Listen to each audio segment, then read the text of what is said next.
they're seeing the polls not be real good for Joe Biden. So obviously youth support, obviously support from the left, far left is wane or has gone. So they have their minions. Their minions are out trying to dispel and bring people back to the Democratic Party plantation. And Niko House shows up to debate Ben Bridges. So I think Ben Burgess makes a blanket sort of, was it Jimmy Dore or Ben Burgess? Blanket sort of, I will debate anyone who wants to debate this topic of Democrats versus Republicans or Democrats lesser of two evils sort of thing. So this is that debate. And it's essentially asking the question, and that's what it's actually titled, should lefties vote for Joe Biden?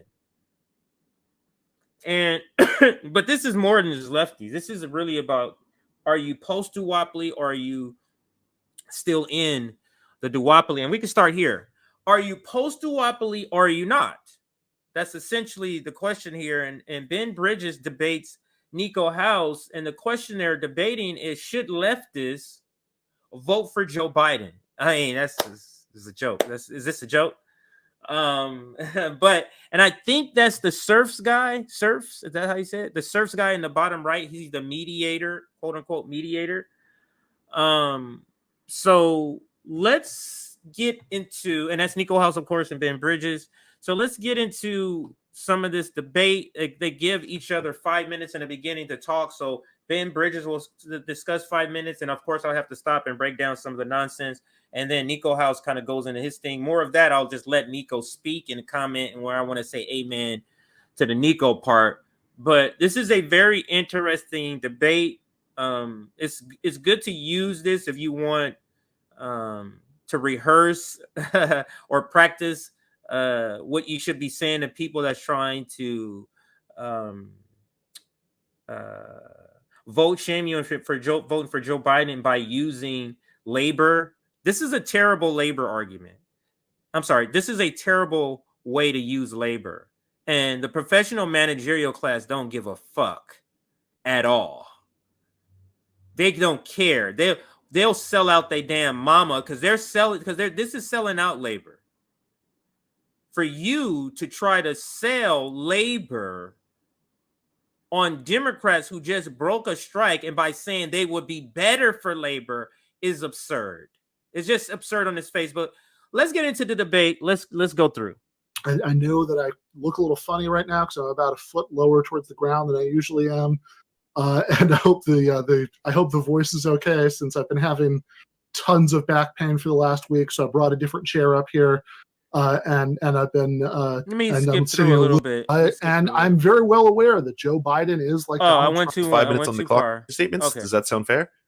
Back and forth between the two of you. He's gonna give. Okay, the so I'll give a quick. Sitting a little further away from the mic than I usually am, but I really trying to force myself not to lean into the microphone. So I sat the back support. Joe Biden. I hope this is okay.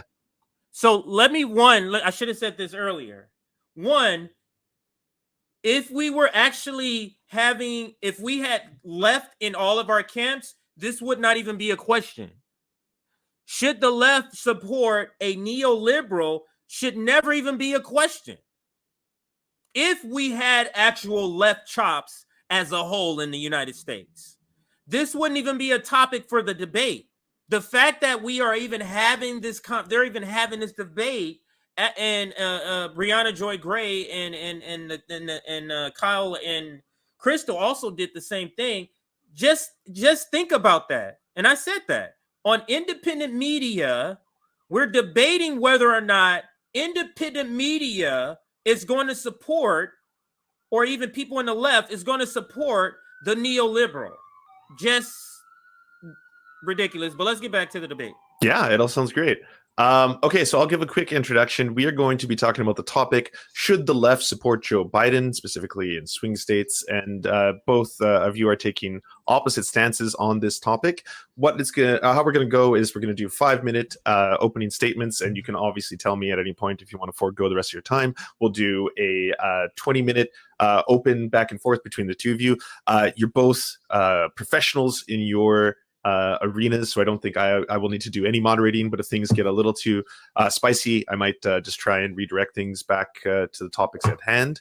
But otherwise, after that, we'll leave it open to some questions from the audience that can be directed to either of you, and then we'll close with 5-minute closing statements. Does that sound fair?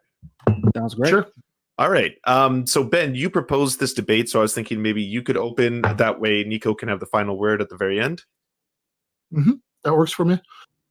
So you hear the ground rules: 5 minutes, then a 20-minute open. So in these 2 5-minute speeches, I'm not sure why he would agree with Niko House to debate him, because that's where to me it's going to get out of control, is when they get into the open debate, because just Niko House's talking style is a very aggressive talking style, even when he's by himself. Like, he's not even arguing with anybody.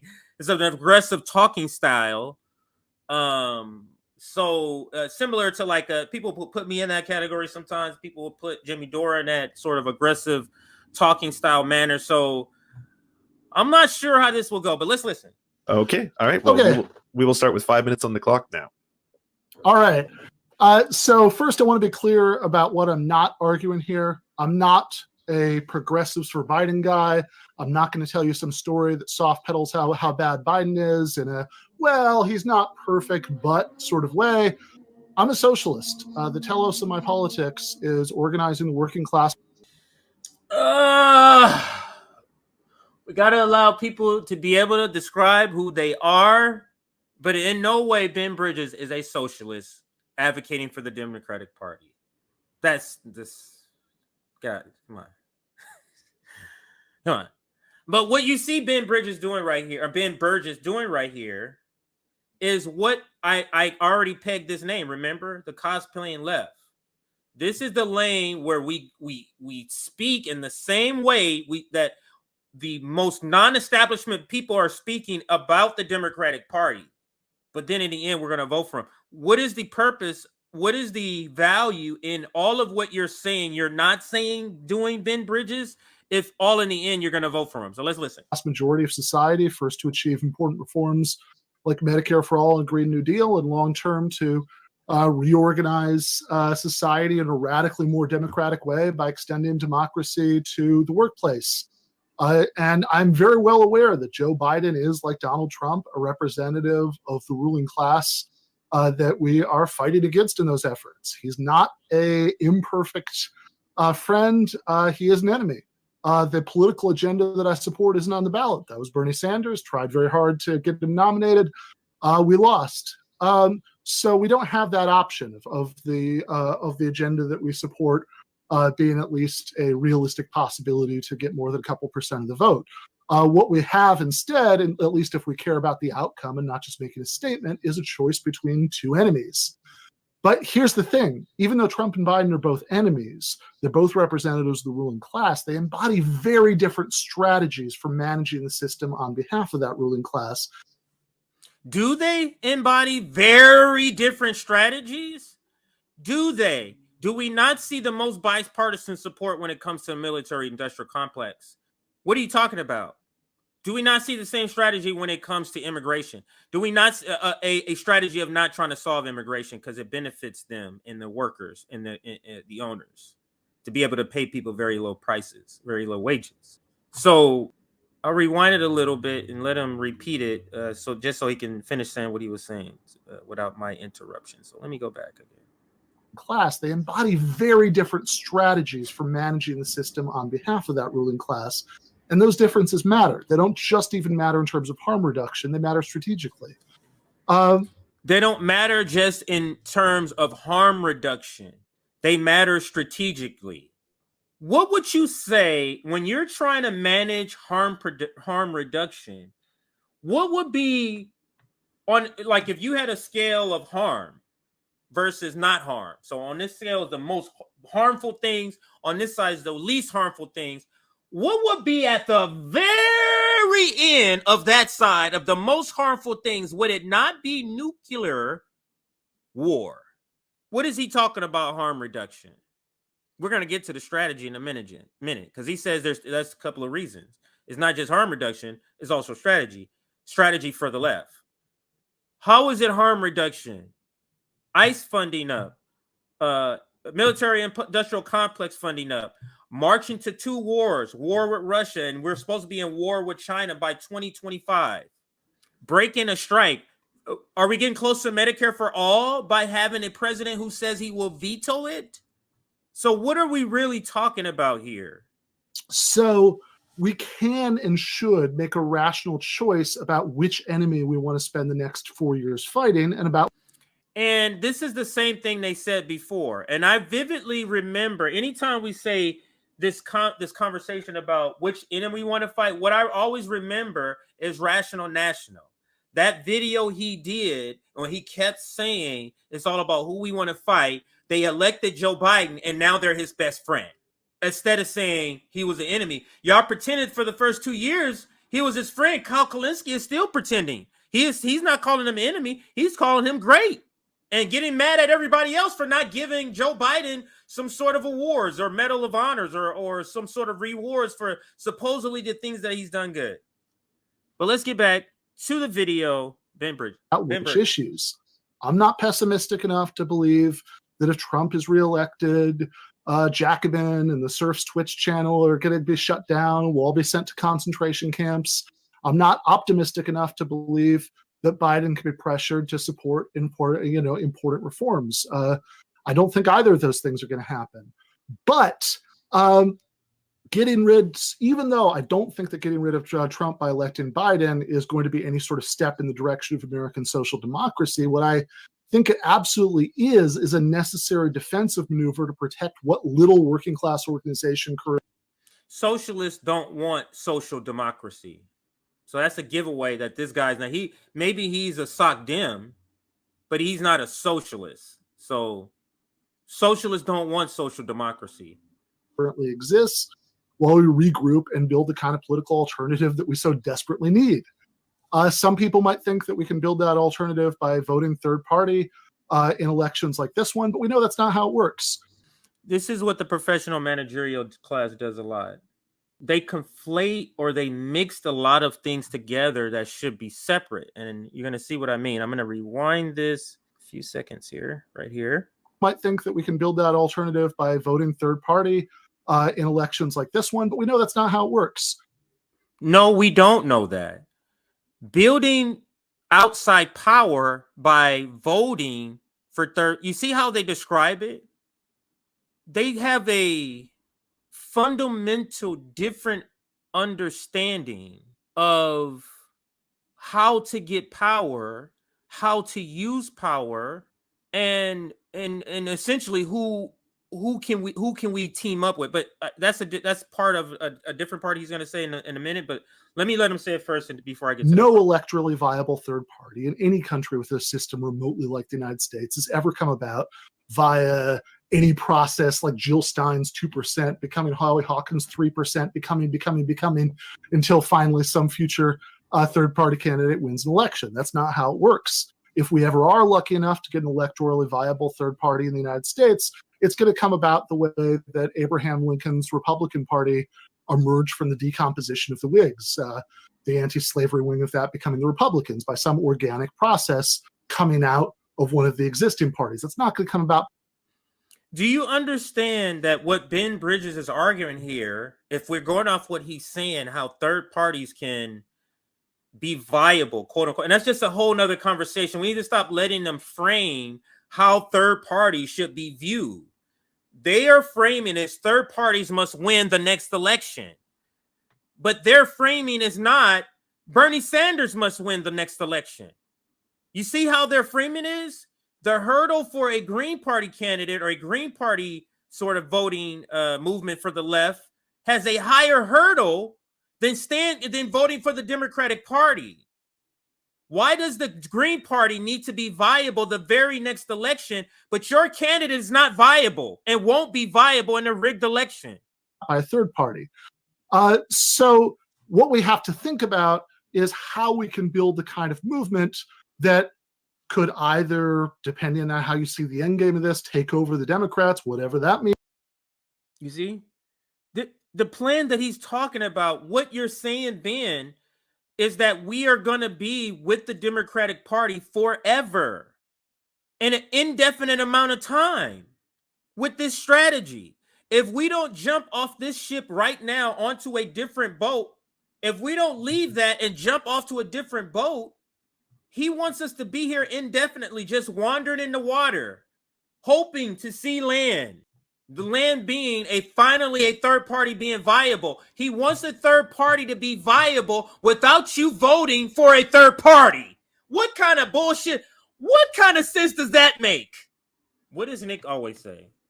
Some of the worst, the biggest obstacles to third party building are people like Crystal Ball and Ben Burgis. I keep messing up his name. I know somebody that's their name, Ben Bridges. But anyway, let's continue with the video. I'll try to keep it or by that kind of dirty break scenario become a new party. Either way, I think that's building up the kind of electoral forces that coalesced around Bernie Sanders. And crucially, I think it's rebuilding the labor movement. I know I'm almost out of time here, but just let me make this last point. Oh, how dare you? How dare you come around here and co-opt the labor movement? This is terrible. Really quickly, because without an organized working class at its base, left politics is just shouting into the wind, and Donald Trump is an existential threat to what little still remains of organized labor in the United States. Look at the differences between Obama's appointees to the National Labor Relations Board and Trump's. Trump's are on a crusade to stamp out. You think it's a coincidence that everybody in the professional managerial class left, aka the old Bernie coalition? Do you think it's a coincidence they're all talking about the NLRB? You know how obscure a reason that is? You know how much fine print you got to read on the Joe Biden administration for you to find this as a reason to support him? And you're trying to roll that into the labor energy that's going around. This is truly disgusting that the professional managerial class is trying to do this. But it tells you they're not an ally you can trust. They're willing to take an issue or a movement that we all say is very important. They're willing to take that and use it against you. Your belief in a movement, your belief in labor power, your belief in a labor movement, they're using that want in you to say this is why you should vote for Democratic Party, even though they're strike breaking. Did you have a debate, Ben Bridges, about whether or not you should support Joe Biden after him breaking a strike? Do we have that debate? Can we have that debate? Out what collective bargaining exists in American workplaces. I think if we're going to have a chance of regrouping and going forward, creating something new, creating something that could actually politically defeat centrists, it is vitally important that we have as much working class organization as we possibly can, which is why I think that the enemy we want to spend the next 4 years fighting is the one that might try to co-opt and undermine. You guys want to you see how they co-opt our language and they use our language only to get us, because you are calling him an enemy only in this debate because you don't treat him like an enemy. That's the problem we have. You're calling him an enemy. You're certainly not treating him like an enemy. You're not critiquing him like he's your enemy. The organized working class in various ways, but isn't just going to try to flat out stamp out what unions still exist in the way that Trump's appointees, this labor argument and the NLRB so have been and will continue to do. So I like Howie Hawkins. I admire him. I wish he could actually be president. And that's what he said. The socialist guy says he admires the Russiagator.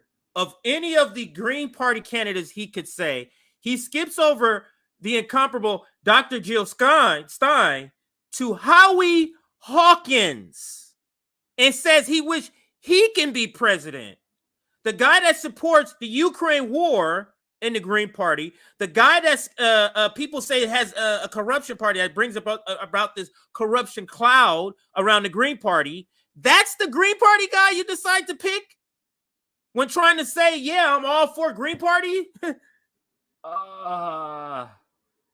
If I lived in California, then I would, with a song in my heart, I would do the political equivalent of smearing some shit on my prison. If he lived in California, if I lived in a safe state where my vote doesn't matter, then I'll vote for the person that aligns themselves most with me. You hear the cowardice in that? So let's take a trip back to the 1800s. What would these people be doing during that time when slavery is legal? We have two choices between both of them believe in slave. Well, one's a little bit better.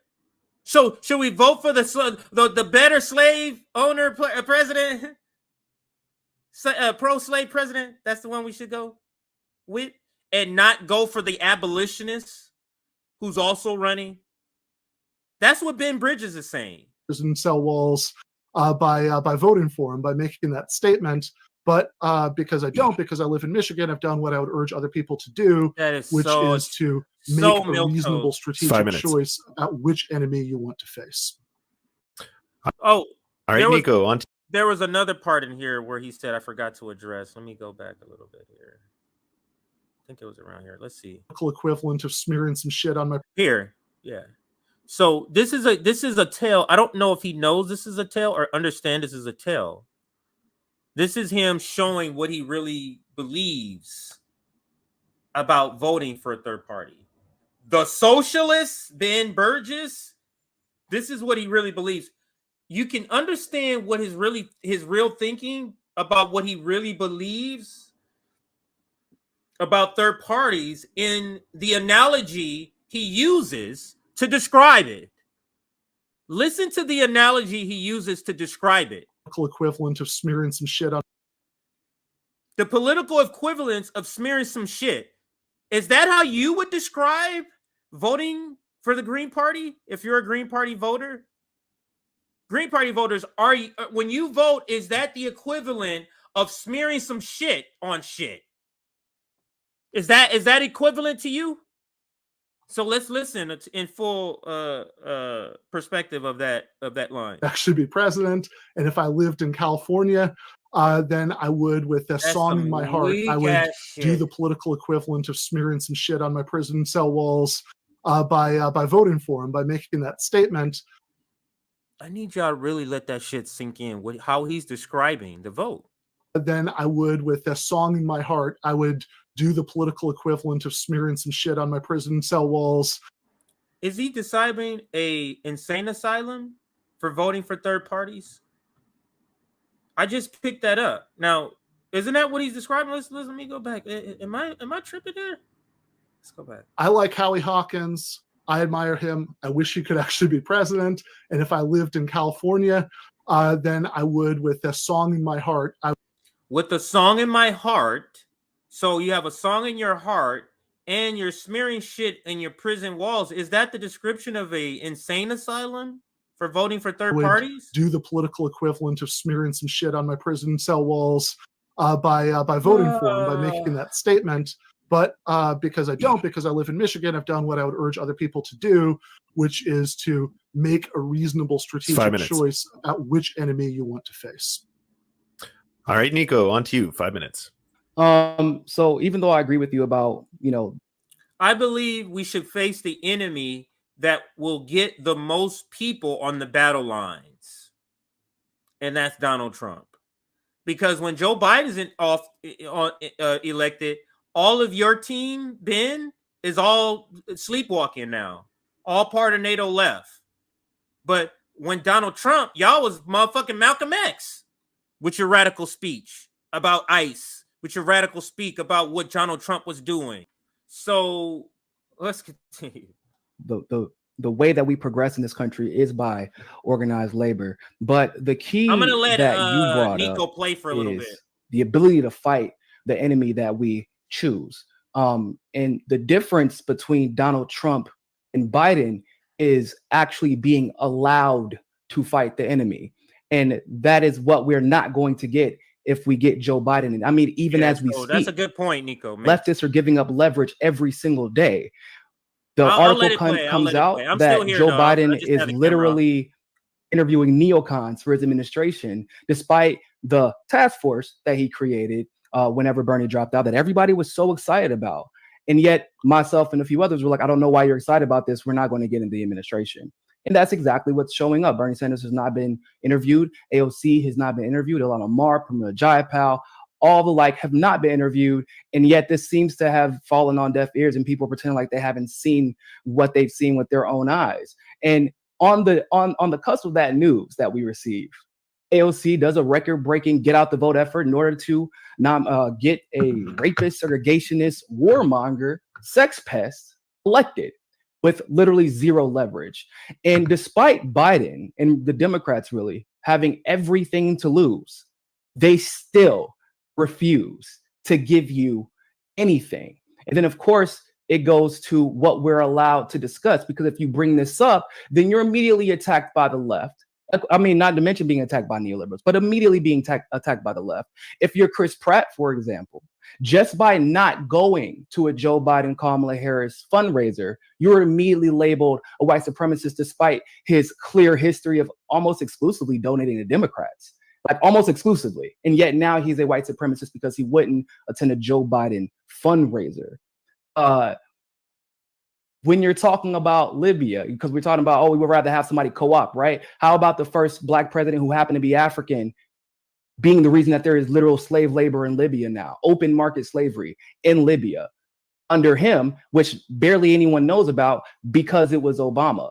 Or the fact that a young woman got her eye shot out at Standing Rock, another young woman got her arm shot off at Standing Rock. How about the fact that Occupy was undermined and destroyed and really never allowed to be resurrected under Obama? Or the fusion centers where the intelligence community works with local governments to illegally spy on protesters. We have 8 to 10 protesters either missing or dead from Ferguson. Let me pause it here. I like what Niko House is doing here. So he decided in his opening statement just to kind of go down a litany, a list of how we did the vote blue no matter who, picking the Democrat, how the left did that, and look at the results of what Obama did. Look at the results of some of these other votes.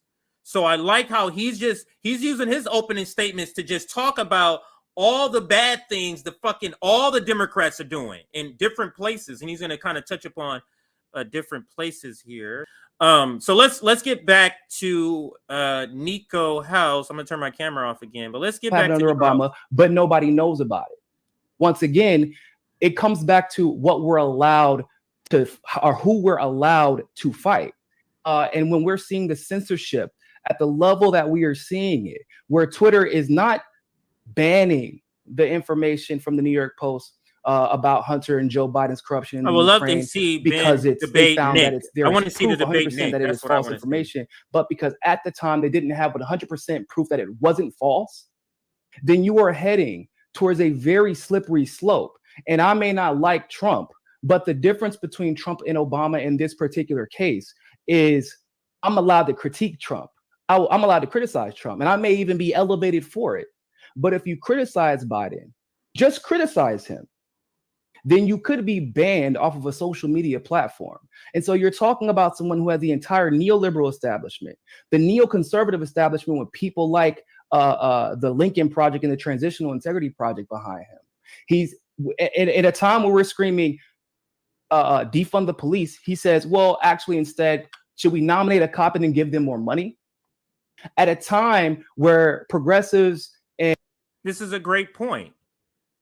So for those who believe in defund the police is their number one topic, Ben, are they supposed to give up? Are they supposed to reprioritize defund the police below an appointment of the NLRB? Is that what's supposed to happen, Ben Bridges? I'm sorry, Ben Burgess? Ben Burgess?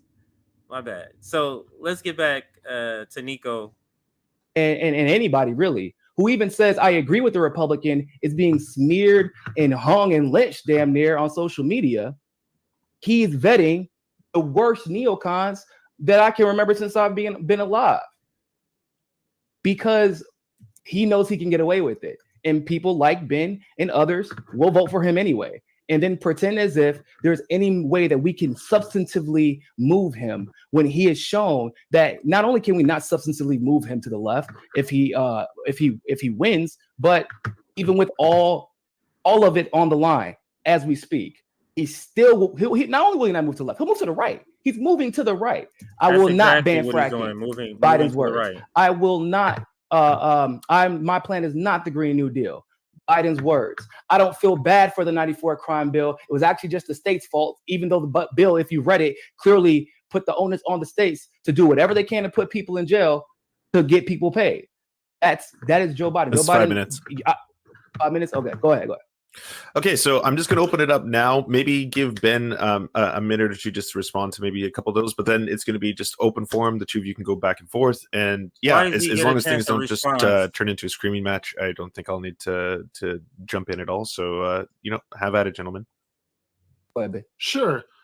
So I agree as far as the criticisms of Biden go, and the criticisms Twitter go. I think I agree with just about everything that I heard. Right, I think that in the first couple sentences, this is the new thing. This is the new thing that they do now. Yeah. Oh, that's right. How can you say, "Oh, that's right," and then the next sentence you say, "Vote for Joe Biden"?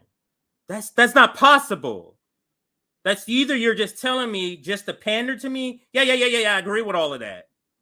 There's no way you agree with the things he's saying and the description of Joe Biden, and then you can come back and say, go ahead and still vote for him, though. That's not possible, in my opinion. You have to just be sort of agreeing just to get the vote, even though you don't believe that. Of my opening, I think I made it clear that I agree with all of that. So I think the question is, where do we come apart on this? And I think it's on two issues, right? One of them is the strategy. It's the strategy. The professional managerial class has a very non-confrontational, non-results producing, cozy up to politician strategy. That strategy has been used for decades and it has not worked. Or at least, let's say decades. Let's just take it. It's been used for 10 years and it has not worked. Let's continue. Is the criticism issue that you were talking about, the degree of tolerance by the neoliberal and neoconservative establishments for criticizing whoever is in office, and the other one is the leverage issue. So just to take those really quickly one at a time, I think it's true, right? I absolutely do not believe. I think I said this in the opening statement. That Biden can be pushed to the left. So I think that to my mind, the whole leverage thing is almost a non sequitur. So he can't be pushed to the left. That's part of what he's acknowledging. He can't. So not even going to tell you that lie, guys. So let's give Ben at least that. At least he's not saying this guy's going to be moved to the left. That I think that if we vote for Biden in swing states, which is where our votes matter the most, then I don't think that we have any leverage over him. But I also don't think that withholding those votes is a good way to get leverage. I think we've tried that strategy before. When did we try that strategy? I missed that. When did that strategy get tried? And let's also reframe that. Let me not reframe it, but let me answer it. That was never a strategy. We just voted third party because that's it. There's no strategy. This isn't bait for the Democratic Party. Voting for a third party isn't bait for the Democratic Party to we're just gonna go back, we're just over here, have a fling with the green. That's not what this is. It's a permanent detaching from the blue people to another party, whether it be green or red. I'm sorry, green. Let's say because the Party for Socialism and Liberation, they also use red, but red is already used by the Republicans. I got to think of a color, so give me a moment. But yeah, let's continue with the video. And it didn't work. Millions of people voted for Ralph Nader in the year 2000, including many times the alleged gap between Gore and Bush in the state of Florida. And not only did that not lead to the Democrats saying, "Ooh, we lost some votes to our left.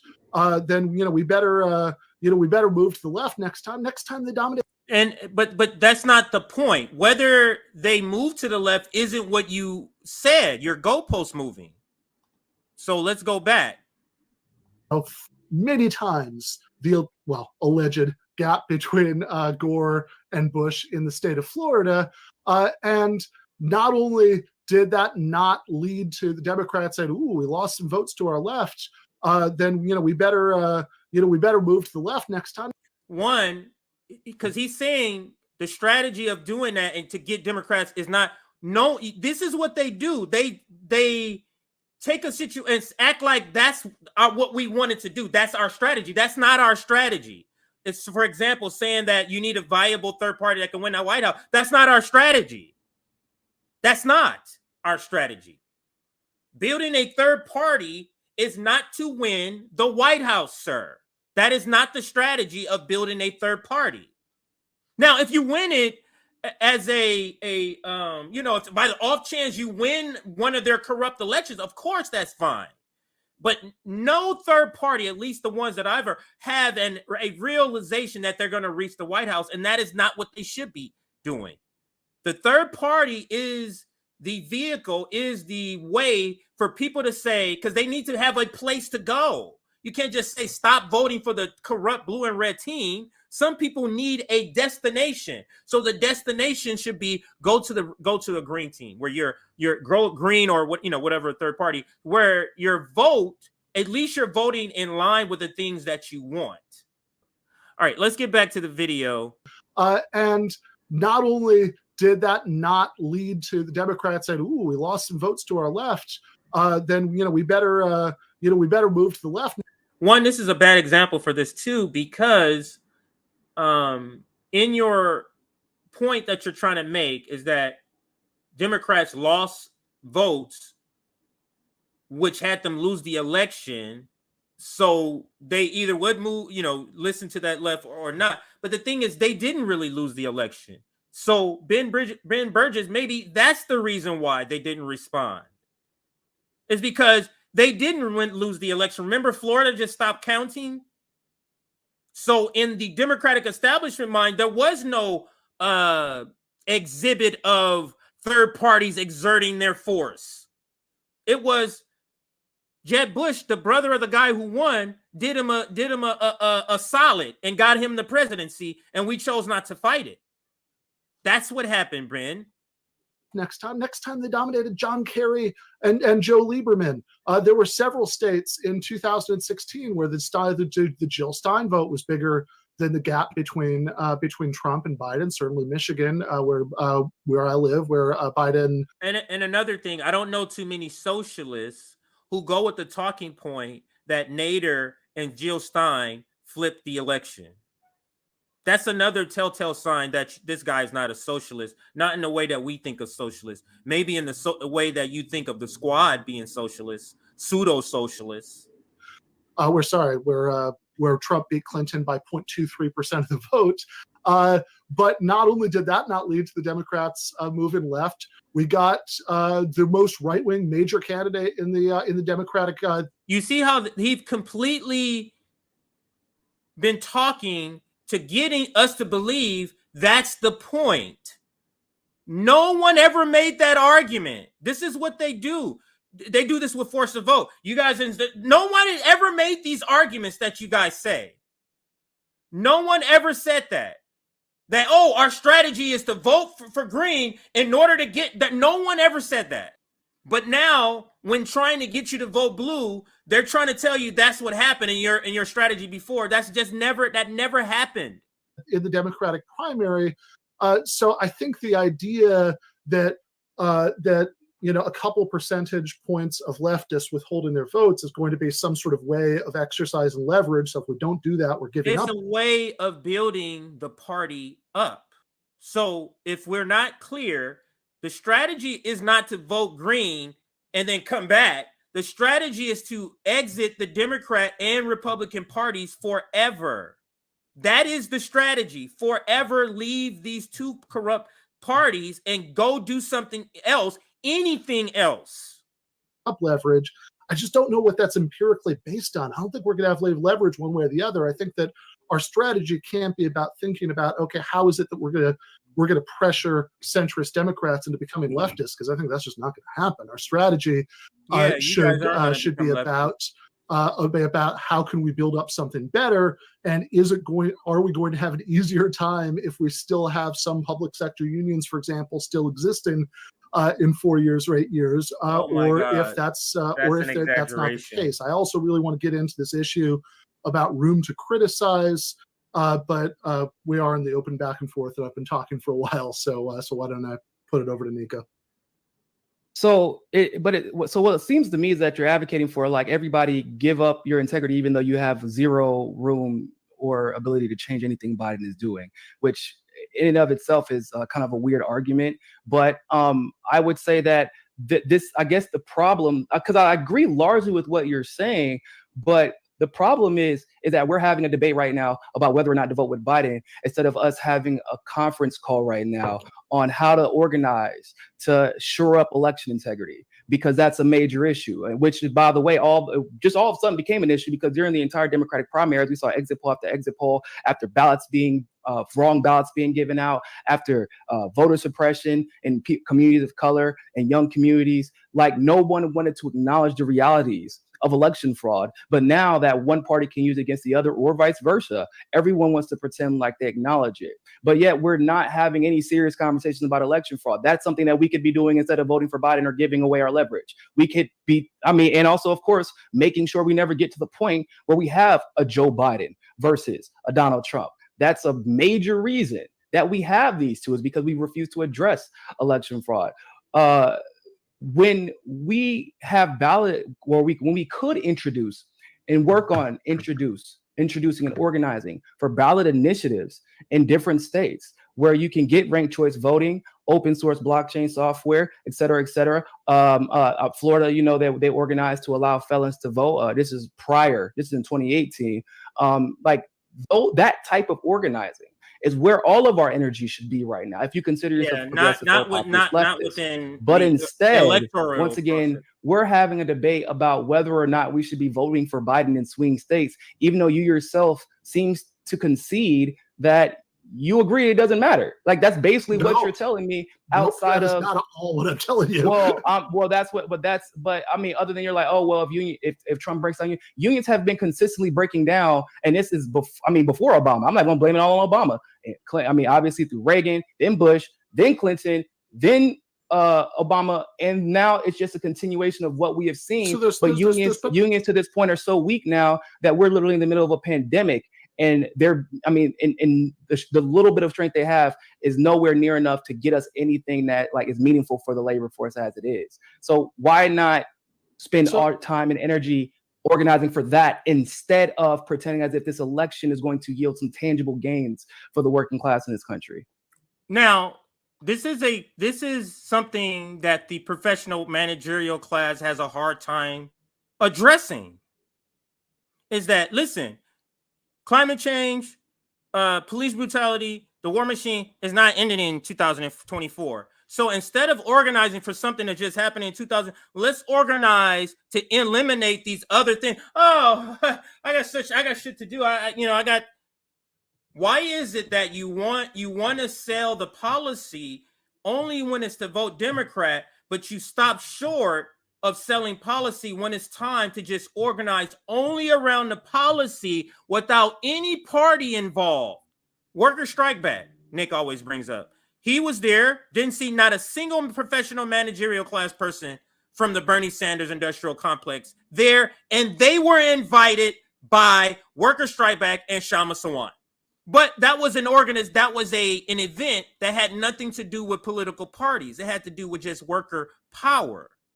Be very wary of somebody who's only around talking about labor when Democrats are around or involved. Okay, first of all, I don't think it's going to yield gains. I don't think that's on the ballot. I think what it can do, though, is preserve some of what little is left of what's been gained before against really unprecedented assaults. Now, it's absolutely true the union movement's been declining for decades and decades, no doubt about that. But that doesn't mean that the differences between the kinds of rulings that Obama's National Labor Relations Board were making and the kind of ruling that Trump's National Labor Relations Board are making don't matter. There's a reason. There was a New York Times article. Just like Breonna Joy Gray said in her debate with Kyle Kalinske and Crystal Ball, this argument about the NLRB is just simply not sufficient. I mean, you're hundreds of miles from where you should be. This is simply not sufficient. With all the bad he's doing, you are literally taking crumbs and putting a magnifying glass on crumbs and saying, look, this is why we should vote for Biden. If this is all they got to push Joe Biden in 2028, they're going to have nothing to push no Democrat. Like, this is what they're down to. They can no longer say, oh, possibly get Medicare for all. No, you can't. They already said they're going to veto that shit. That's not happening. Oh, $15 minimum. No, parliamentarian said that can't happen. It requires 60 votes unless it's through what is it called? Reconciliation. But if the parliamentarian says no, which she's already done, what that person already has, that means it's not going to happen. So working class people, poor people who are working at $7.25, who are being brutalized by the police, they should come out and vote for the Democratic Party because of NLRB. How is this not such a bourgeoisie argument? The NLRB has got to be the most professional managerial class argument for voting for the Democratic Party that I've ever heard. Nothing about inflation, about people's pocketbooks, nothing about that. Nothing about the homeless population, there's nothing you can point to besides the obscure NLRB. You're talking about unions, which the vast majority of people don't even belong to, but that's what we're voting on. This is such grasping at straws. This is grasping at, I don't even know what other analogy I can use, but this is below that. Article about this last week about Trump cabinet members racing in advance of January 20th when they think their guy is probably going to be out of office to make all sorts of regulatory changes. And the kinds of regulatory changes they're trying to make are all things like making it easier to reclassify workers as independent contractors, so you don't have to bargain with them in many ways. There's a really good article about this by Paul Prescott and Jacobin I would encourage everybody to check out. In many ways, I encourage everybody don't check out no damn Jacobin. I encourage everybody to not check out Jacobin. That is the PMC magazine of magazines. That Trump's NLRB has turned back the clock on labor law to the most anti-worker it's been since the 1930s. And I don't think we should say, well, we've been losing the war anyway, so it doesn't matter if these really disturbing new things are happening to roll it back. That will be a difference. That is something we have control over. Unfortunately, the left doesn't have any control. So forget about the nuclear war, forget about marching us to war with Russia and China, forget about 115 billion to Ukraine. More drilling, the Willow Project, he's going to kill us all. But the NLRB, we all die in a nuclear holocaust, but there was a nice NLRB when we died. Over election integrity. You can do things like, volunteer for poll monitoring groups. How do we not have for the next 2 weeks, right? There's not a lot we can do that's going to do that. Now, what little we can do, like I said, volunteering for those election protection sorts of efforts, I absolutely think, sure, we can do that. I think we could also walk and chew bubble gum, right? You can also spend 5 minutes filling out. They love doing this. We can walk and chew bubblegum. The problem is you say that, but you're only doing one. You're only doing the Democratic voting part. Where are you for the Medicare for All rallies? Where are you for forced to vote rallies? Where are you? The walking chew bubblegum, you're only chewing bubblegum. You're not doing the walking, but you want us to walk and chew bubblegum. You're saying, you're doing the organizing. You're going to the marches. Yes, you're doing the tour for the poor. That's the walking. Walking the walk. We also want you to chew gum. Come over here and vote for these scandalous strike breakers. Also, you walk and chew gum too. You're not doing that, Ben Bridges. Largely, the professional managerial class not doing that. You're not showing up to these direct action events. And I'm not talking about the pseudo events like the climate action event. Out of ballot, which there are other things there that you probably want to do anyway in terms of ballot resolutions, etc. And while you're doing it at the top of the ballot, make this defensive maneuver to stop Trump's appointees to the National Labor Relations Board from ravaging what's left of organized labor. Words, I think bro. you can do that Calm and also down focus with on the these election exaggerated integrity words. issues. And I just do want to go back to one of the first things you said in this part, right? Which is you talked about we're being asked to, earlier you said that, we're being asked to sacrifice our leverage, but then it seemed like you agreed that we really don't have very much leverage either way. Then you said we're being asked to sacrifice our integrity. I just want to make clear, those are two very different arguments, right? So one is a tactical argument that by withholding a couple percentage of the vote, that's the sort of vote we're talking about, votes from committed leftists, then we can exercise some sort of leverage of the Democratic Party. I don't think that strategy has worked before. The other question is, that okay, is not, maybe we that don't is, have any leverage. you see how they keep doing that? They keep saying that's our strategy. That is not. No one ever said that is the reason we're voting green is to get, no one ever said that. Because the unfortunate reality of it, the outcome of the election matters because the difference between Democratic and Republican appointees to the National Labor Relations Board matter. Oh my God. This is where we've come. They're the same in war, if not Biden is worse. They're the same with ICE at the border, if not Biden is worse. More funding, more deportations. Biden. Brand new war in Ukraine that we're funding, and they happen to be Nazis. Increased funding to the police state. They all agree on that. They all agree on that. Ben? So if we don't want somebody who is going to be sending billions to Ukraine, who do we vote for, Ben?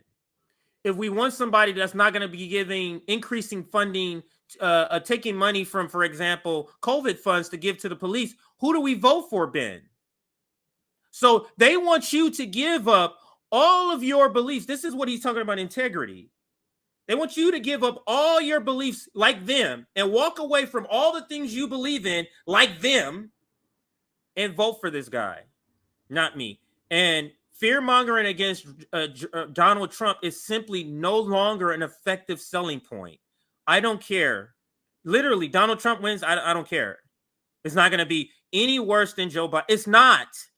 Your coverage on mainstream media is going to be more crazy because you're gonna talk about him a lot and blow up, and get the views that you got back in the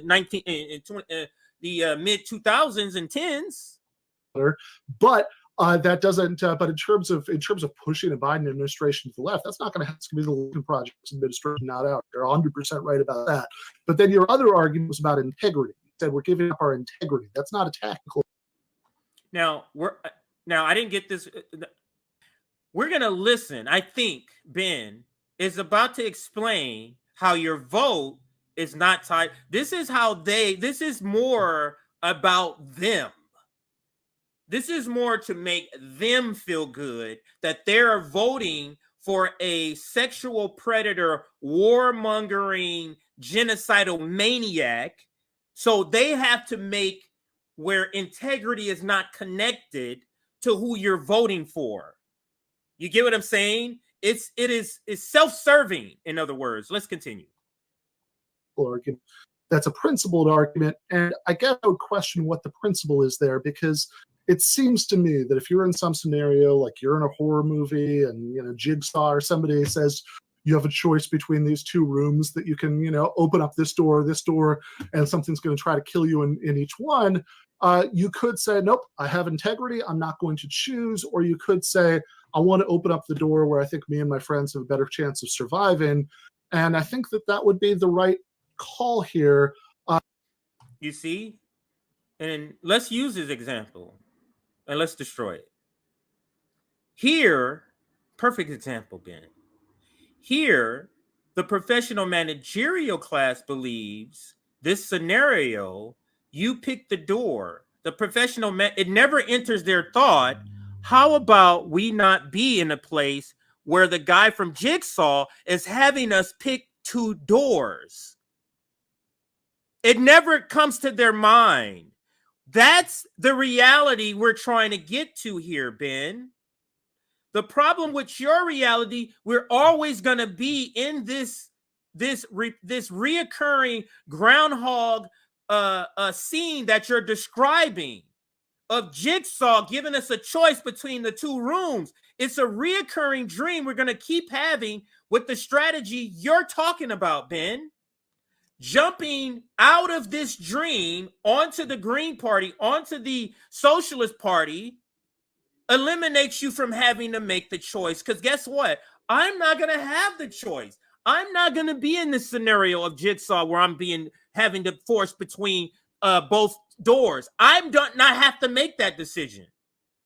And I think that would also be the right call when it comes to what the left should do in swing states. So I want to address this idea that somehow allowing Biden to become president somehow going to shore up labor unions or the labor force in general, or even just preserve it. I don't want to put words in my mouth, so let's just say preserve it. There's literally nothing, no findings that support that at all. You're talking about like a man who vehemently supports NAFTA, still supports it, did support TPP before it was broken up, has a history of just being union in name only. I mean, we can just look at this article from The Guardian where it said, at no point in his career has Biden proven to be willing to take the slightest political risk on behalf of workers. His appearances in union halls occur when he needs something from labor. On the other hand, when Biden went to vacation in the Hamptons during 2011 Verizon strike, workers in the area sought him. Why are you doing that to him, Niko? I think he said common dream. He is pulling headlines from professional managerial class sources. Did you see Ben go like this? Oh, god damn this motherfucker. That's your own sources. You're going to discredit Common Dream. Common Dream, The Guardian, Jacobin, those are our professional managerial class left outlets. Watch how Ben reacts to what Niko says here. Did support TPP before. It's going to hit him hard, that article. He has a history of just being union in name only. I mean, we can just look at this article from The Guardian where it said, at no point in his career has Biden proven to be willing to take the slightest political risk on behalf of workers. His appearances in union halls occur when he needs something from labor. On the other hand, when Biden went to vacation in the Hamptons during 2011 Verizon strike, workers in the area sought him out to possibly get a show of support, a thumbs up, a head nod, anything, to no avail. The same year in Wisconsin, labor leaders specifically asked Biden to come to a rally to rally their resistance to the brutal, ultimately successful attack by Scott Walker, and Biden declined. In other words, Biden is not only reliable when it comes to preserving labor, but he's actually abysmal on the issue. And the areas where he's had the power to do anything about it to help labor. Some articles likely written by his own friends to combat this. It is pure absurdity to use Biden as some sort of labor fucking hero, because all you got to do is just type that shit in and you can come up with a bunch of articles like this one here. The White House intervention to block rail strike and the political issues confronting the railroad workers. How can you be for labor? Now, let's ask this question. Biden has a great labor board. What does that mean if he's the one that's cutting the legs out directly from workers? He doesn't need a labor board to be bad like a Donald Trump labor board. He'll just use legislation to crush railroad strikes. There's no NLRB needed for that. The labor movement needs its own political party. The labor movement does not need to team up with one of the corporate capitalist parties, Ben Burgis. We need our own party. As Niko House was just pointing out, all the things that Joe Biden, all the ways that Joe Biden is bad for labor outweigh any good that the NLRB can do. Let me say that again. All the bad shit that Joe Biden has done and will do to labor outweighs any good an NLRB can do. And I'll read just a little bit of it because this is an oldie but goodie. In 2022, Americans' approval of labor unions reached 71%. For those keeping score at home, that's higher than Joe Biden and Trump's highest approval rating in office, 57 and 47%, respectively. Higher than the percentage of students that go to college, 61%, and about the same as the amount of Americans that consider themselves football fans. This support is not abstract either. A recent poll found that the ongoing writer strike, Writer Guild strike, enjoys clear majority support among Americans, even among a majority of Trump supporters. And why wouldn't working people be supporting unions in record numbers? The chaotic last several years have laid bare how little concern our bosses have for our lives and well-being. Now, I just wanted to start with that first part. Now, let's scroll down here to the corporate parties, because this is the part I want to zoom in for the debate, and then we're going to go back to the debate. Labor should stop wasting time on corporate parties. And this is to combat to kind of piggyback off of some of the things that Niko House was making in this last part, the points that he was making here. All right, let's continue. In June, the AFL-CIO, the largest federation of labor unions in the country, representing over 12 million workers, endorsed Joe Biden in the 2024 presidential election without consulting its membership. This is a grave and dangerous mistake. Biden is a strikebreaker and has already shown that when workers and bosses go head to head, he'll choose the bosses every time. And do you get that, Ben? Like, you can say something about the NLRB, but the top guy we're voting in is very much anti-worker, anti-union. There is an alternative, a genuine left-wing independent option that the unions are willfully ignoring. Cornel West. Now, I'm talking about this more in general as a third-party campaign, and they're talking more specifically Cornel West. But my general argument in this debate is that the general argument is that we need a left. We need not just a left. We need workers need a party outside of the blue-red team. And I think that should be a working class party. His campaign, while it is a very early stage, represents a direct challenge to the boss's two-party system and is based around a set of working class reforms like Medicare for all, an increased minimum wage, and expanded Social Security. Now, let's talk about these three here.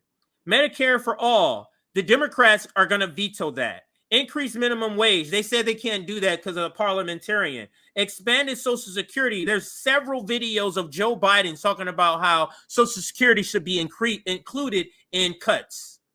For unions to endorse Biden in this context without a democratic process among their members amounts to a betrayal of their own members.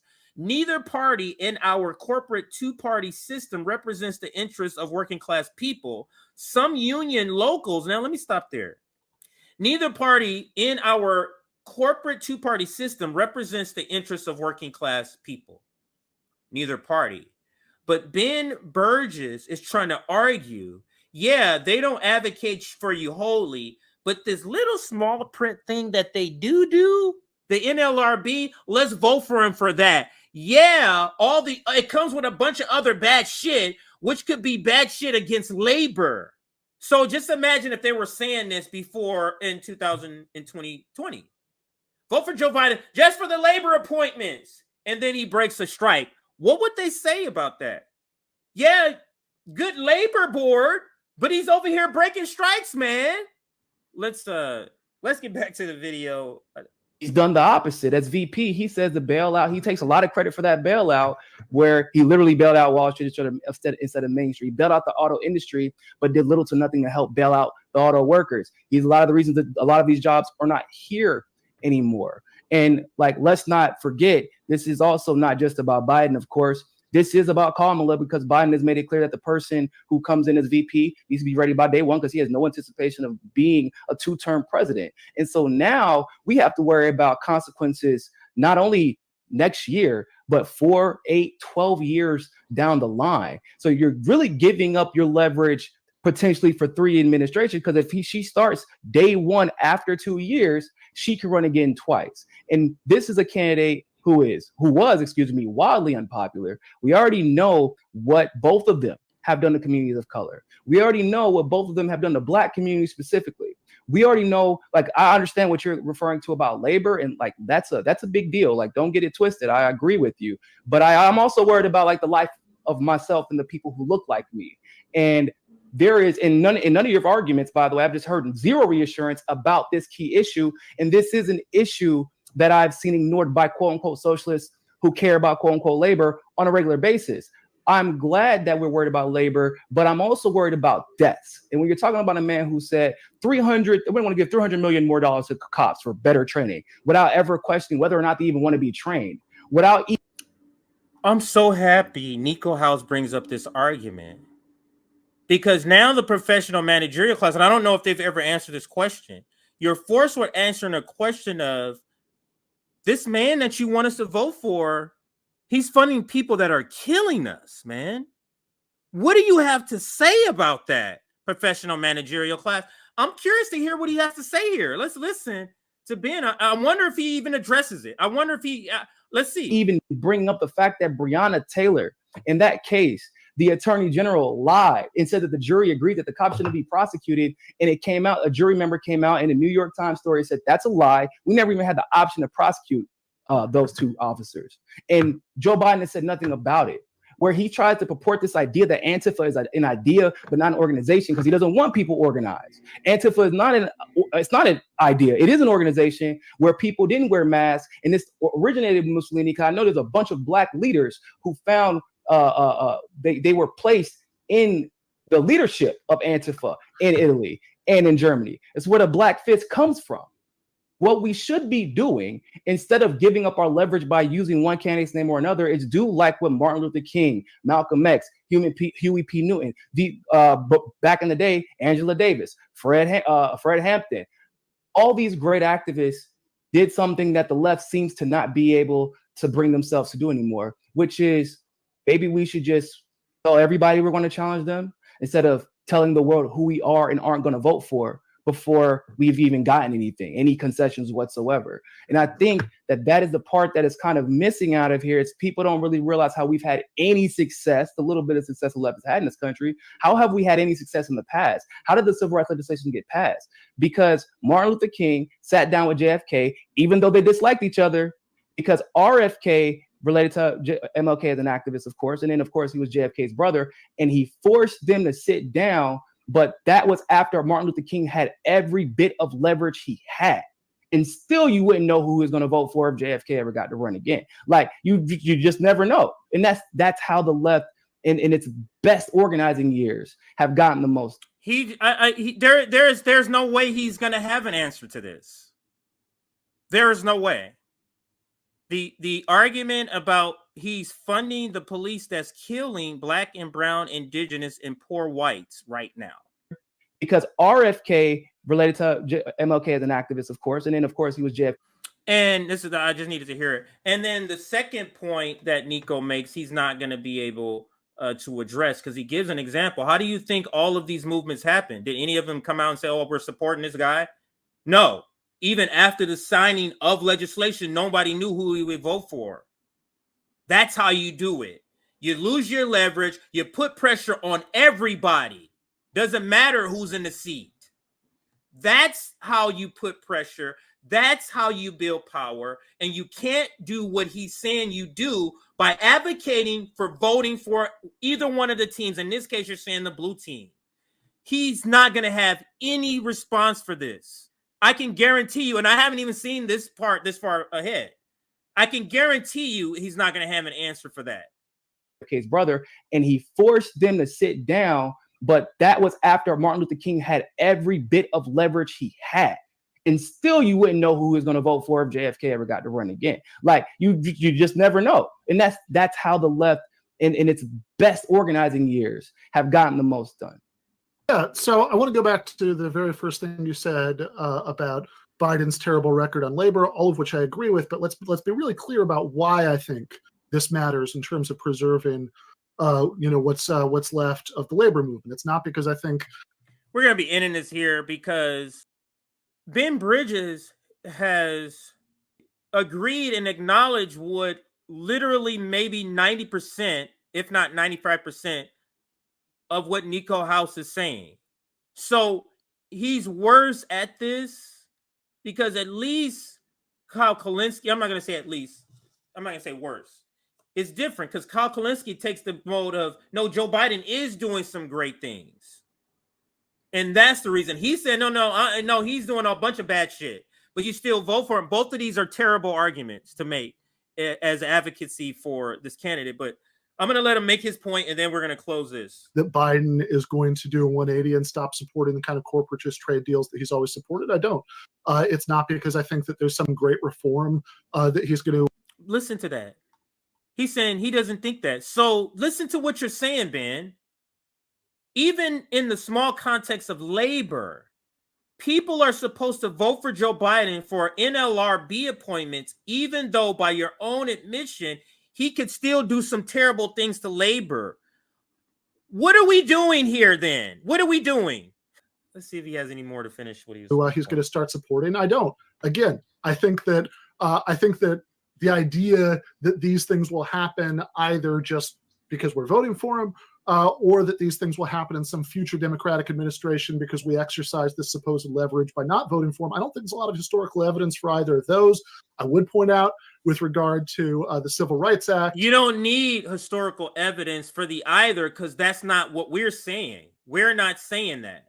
You're saying we want that. We didn't say that. That if JFK had stayed president, there might very well not be the meaningful Civil Rights Act, that actually happened in 1964. Because that was really pushed through by Lyndon Johnson after an election, by the way, where Martin Luther King, who was the most successful of those leaders that you just mentioned, strongly supported Johnson against Goldwater, despite Johnson's terrible previous record on civil rights. But the reason that I think that didn't I tell you it would be not answer. He didn't address it at all. He didn't address it at all. He addressed it after the effect. You're not addressing the point of how he organized for several years, more than a decade, the civil rights movement. People just think it was a couple of years. That shit happened for 10 years, if not more.